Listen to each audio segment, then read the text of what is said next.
All right, what's up, guys? Click the thumbs up button. Let's talk some NBA DFS.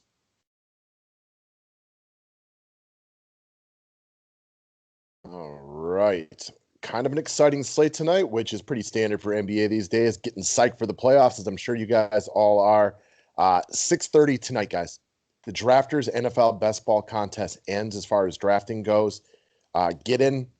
Guys, there's a huge overlay on it. It's a money maker. You want to make some money? One, Drafters is a blast. We talk about it almost every day for a good reason. We always have fun over here playing with our customers and stuff like that. If you want to sign up, promo code's DFS5PAT, but whether you use the promo code or not, come get into our player pool and get into the NFL Best Ball Contest. Only $5.50, $30,000 in prizes. Gonna be a blast to play. Weekly and monthly memberships available through the website, and the link is below. And shout out to one of our customers, Brandon, taking down the $5.55 entry for MLB last night. Nice GPP win, my man. Congratulations. Hopefully somebody else can get after it today. Subscribe to the station if you are new to it. And let's start with Stephen Curry. So for me, it's going to be really easy to get two studs in your lineup today. There's a ton of pay down options. Curry is one of my favorites and a guy that I'll be playing in my cash games for sure. So you got the Warriors against Minnesota tonight. This is a game prime for offense right here. The Warriors coming off a super embarrassing loss. Expect them to be engaged and playing a lot better today. Also, the Timberwolves are playing good basketball, at least by the lowly Timberwolves standards right now. So I expect this to be a good ball game right here. Give me 4 quarters of Steph Curry against the Timberwolves in a game where they need to win. After that game the other day, expect them to play well. Expect Curry to be engaged.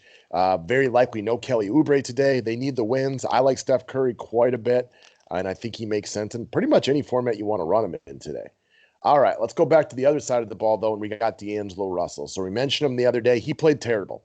Tail end of a back-to-back, played 29 minutes, shot the ball god-awful from the field. 5 of 17, 1 of 8 from 3, still rolled into 30 DK points despite playing on a back-to-back, playing terribly.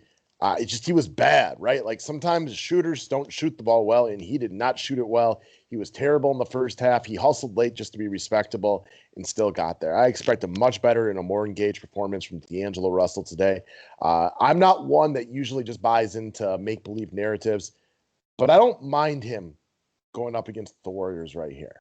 Not saying like that's the reason to play him, but I definitely like it more than I like some of the playing against your old team narratives that don't always I always find to be applicable. So I definitely don't mind this one. I think the price tag, because I'd be looking at him against anybody that's not defensive oriented like the Warriors for today. So I like D'Angelo Russell, not on the tail end of a back-to-back. This guy's got big upside. He's playing good minutes off the bench. You know, we still don't have any Malik Beasley or anything like that. So look for D'Lo to give you a good, solid GPP type performance today. And I think he's viable in all formats. Next up, let's talk about new DFS superstar Oshae Brissett of the Indiana Pacers, 5,300. So we know already no Domantas Sabonis, no Miles Turner. Both of these dudes are still out. And then we got Goga, who's questionable. So how do we navigate the Goga information? One, this is an early game, so that's a good thing. We're going to know about it in plenty of time. If Goga plays and starts and Brissett is off the bench, that would move him out of my cash game player pool. I would temper expectations. Although I don't think that's the case. Brissett's been playing well enough that I get the feeling that even if Goga's back tonight, they could easily throw Brissett in there at the center position and start him, in which case I think he would be in play. He's completely game script proof, especially if Goga's out. We saw him play like 40 minutes the other day, even in a blowout. And I also think this game sets up to play small. You can see who today's cover boy is. We'll get into him next. I don't expect a lot of big men in this game, and I think that's a good opportunity for Brissett. I'm not sure that's the end-all, be-all, but it's definitely another feather in the cap of why I like him today.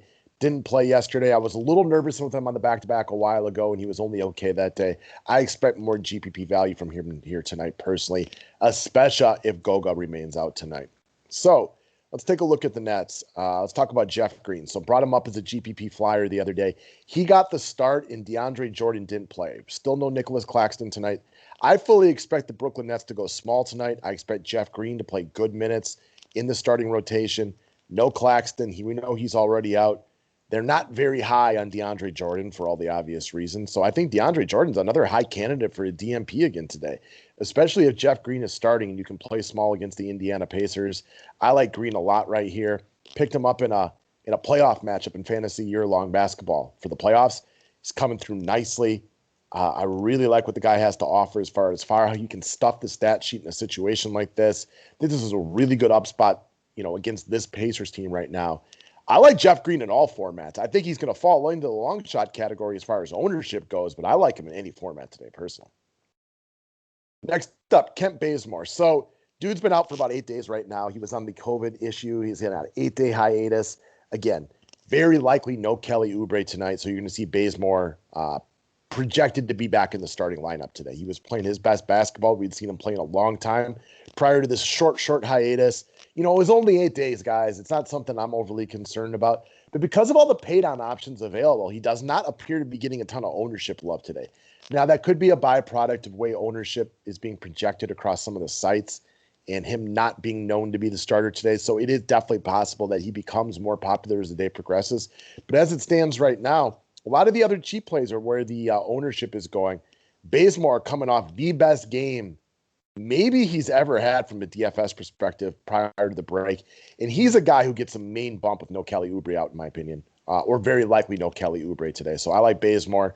You can run him at the small forward today, 3,900. I think he's a good guy to get you about 20 DK points with legit upside for a little bit more today. So that's what we're looking at early in the day.